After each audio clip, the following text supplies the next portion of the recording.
So they got to talking about it, and they got to, they would get terribly worked up, emotional about these things. They'd be crying and so on. And then they would hand it to them. They'd say, now, this is how you feel when these things have happened to you. How do you think other people feel when you've done the same thing to them? Now, let's talk about what you did. Well, they'd all done something. The least they would have done was steal somebody's chicken, which may not seem like a big deal unless it happens to be your chicken, unless your livelihood depends upon that chicken. Or your kids are hungry. Your kids are hungry and so on. So they would get them talking about that.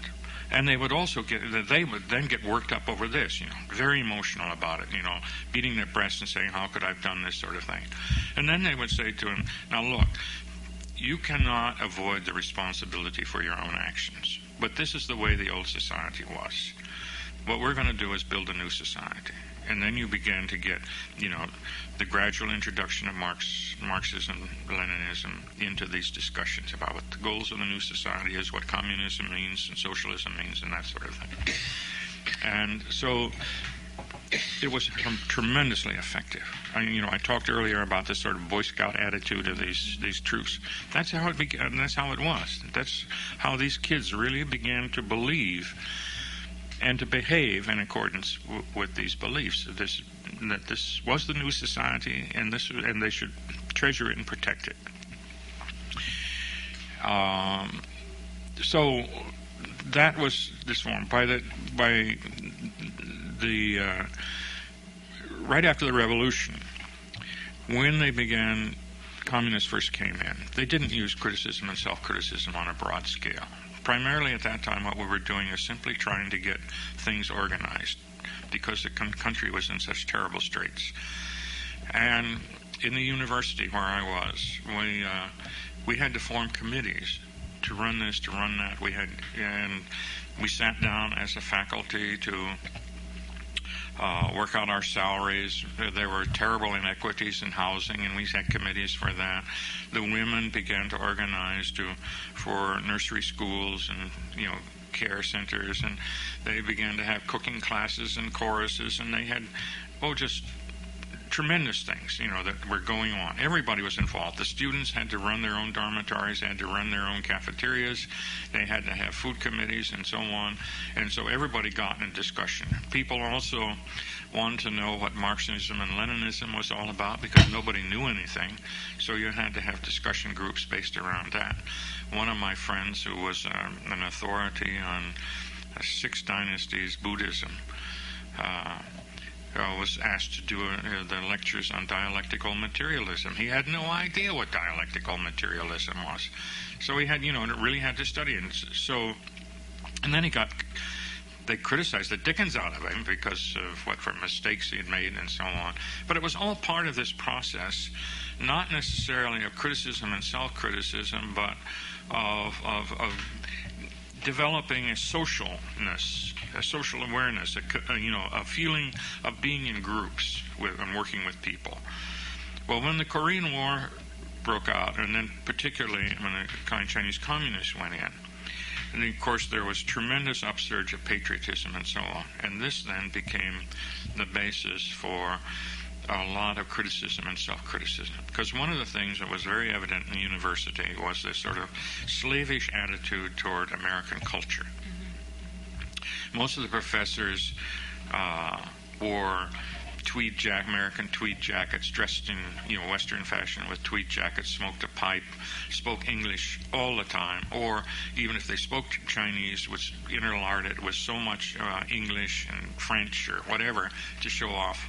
When they published articles, they were always in English. If they published anything in Chinese, they felt it was very déclassé. And this whole series of attitudes. And those came under criticism then in this patriotic movement. And I've seen professors, distinguished professors in tears, about how they loved not Shakespeare, but how they loved Sherlock Holmes, and detective stories and so on. Well, the problem wasn't whether they liked detective stories or not. The problem was this whole complex of attitudes and outlooks that tended to view what happened in the United States as far superior to anything that was Chinese, and to overcome that. And from then, of course, the whole thing. So that the whole society was going through a very similar sort of thing. In the factory, if you went to work at 6:30 or 7 in the morning, what you would do is you spend maybe a half an hour in exercises, because they became very strong in physical education. Then you would spend an hour in criticism and self-criticism. Or it was called study. It wasn't called criticism and self-criticism, because a lot of it had to do with studying what the government's policies were. But then you had talked about how you felt about those, whether, the same sort of things that we did. So the whole society was moving along that way. Well, in terms of prisoners who were hadn't committed violent crimes, but had committed crimes, several things could happen.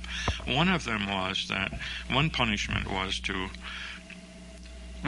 first place, crimes that involved less than a 3-year sentence were considered to be non-criminal crimes. And those crimes could be treated, if they were relatively mild crimes, and it looked like the person could reform. This is particularly true of young people. They would be allowed to stay in their community, but placed under surveillance by the community. That is, the community leader, the block groups, street committees could call them in for questioning at any time. If they had to account for their time, things of this kind. They had to do local labor, like sweeping streets and things of that kind. And then they abolished that because they said work should never be a punishment. Work was an honor, not a punishment. And so people were encouraged to work, because then that showed that you were reforming, which, in a curious way, was almost the same, but did cast things in a different light. And so that was the mildest. Then people could be sent to reform through labor camps. And the idea there was twofold. One was a mild punishment, or not so mild, but a punishment. But it was coupled with an education and teaching people skills, but even more important, attitude toward work and work ethic and work attitude.